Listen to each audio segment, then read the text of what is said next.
Lofi Poli Sci coming at you. Michael Pickering here talking our famous question. What's going on in the world today? And we decided it was time to do our thing and see just what's with what. An international news cycle. So much happened this week, and we wanted to know how concentrated was our news coverage. So what better way to see than our 100 global news story analysis? So this is how it went. At 2:11 p.m. on Sunday, June 25th, 2023, we looked up 10 of the most popular news websites in the United States on a computer, so the web browser version of the sites, and we went to the world sections of each one and wrote down the first 10 stories that were on their pages. Hence, we have 100 international news articles in our dataset, 10 articles coming from 10 different media outlets. And those news outlets are, remember, the world sections of CNN, Washington Post, New York Times, Fox News, Yahoo News, Google News, AP News, BBC News, NPR News, and Reuters News. And yes, we know Yahoo and Google are not news creators, they are news aggregators.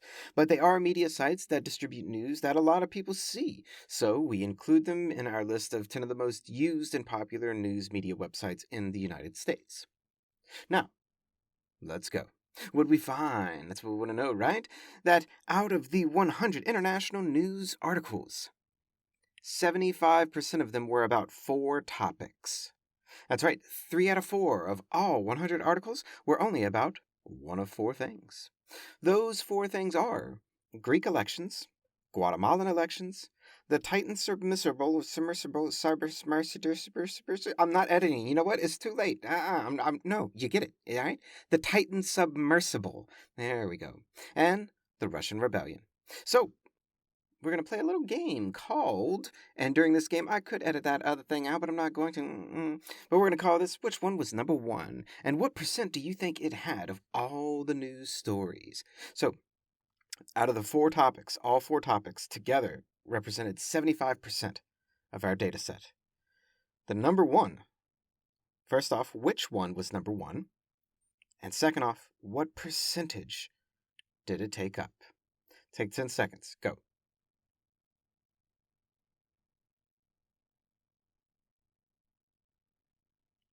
Come on now, you knew it's the Russian rebellion, right? But I'm curious, what was the percentage that you guessed? Write in, people, write in. What percentage out of 100 or out of that 75% do you think Russian rebellion was? It was 65 articles were about the Russian rebellion, meaning 65% of the 100 international news articles from 10 different media sites were all about Russia. And really, some sites, all 10 of their first international news stories were about the Russian rebellion. And this is by far, people, since we started doing these in February of 2022, this is by far the least diverse news cycle that we've seen. And for what? For why? Why are we sacrificing our international news diversity for this one story? ? We said yesterday that we'd do a deeper dive of what happened in Russia this weekend. So let's go. Firstly, let's put it out there that the world was not quiet this weekend. It wasn't that, the world was nice and happy, hunky-dory, peaceful, and so we just had nothing else to talk about. Oh, hell no. There's always stuff going down. But a news cycle like this, it gives the impression that the world put itself on hold to cover Russia. And that's not at all the case. We missed so many things that took place this weekend because our media decided to focus on this one issue. Now, what happened? And was it warranted that we ignored the rest of the world to cover it so much? Here we go. Everyone knows that in Ukraine, Russia launched a war just over 1 year and 4 months ago on February 24th. Since then, a private military contractor group called Wagner has had a lot of success for the Russian side of things. They've been incredibly important for Russia, but they're private military contractors fighting for Russia alongside the Russian military. Then, over time, there's a schism, there's a split, some words are said, and those mercenaries, they start leaving Ukraine and marching toward Russia. Then they enter Russia. Then they take over an area, a couple towns. And they start marching towards Moscow to deal with some corrupt military and Ministry of Defense officials. On the way there, the Russian government starts making calls for them to stop, labels them traitors, that this is a rebellion, says that they'll be dealt with and punished real horribly. President Putin of the country comes on national television and tells them this. And Wagner is still on the way to Moscow at this point in time.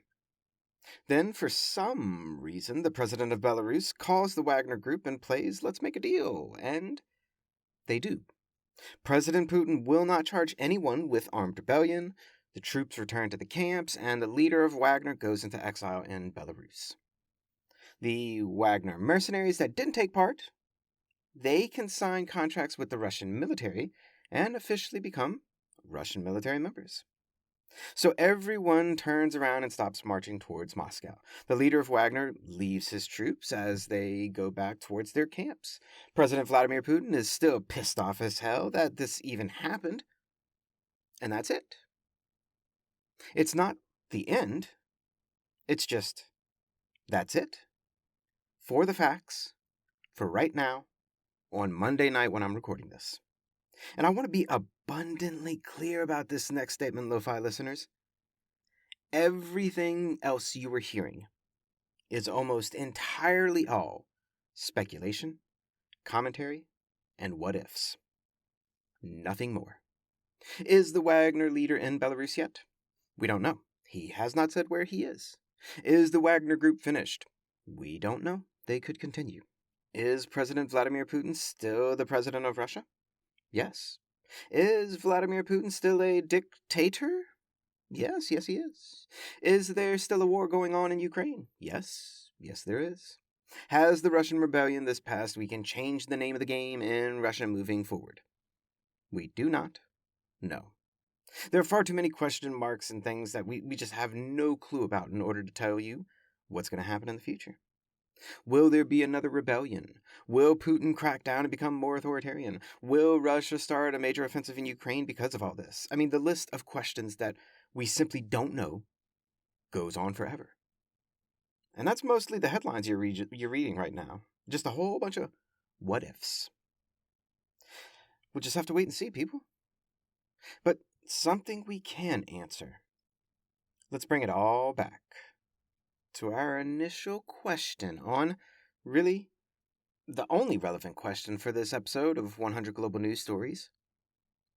This news cycle had 4 stories take up 75% of the news, 65% of it was just one story, and the question, was it warranted that we ignored the rest of the world for an entire weekend?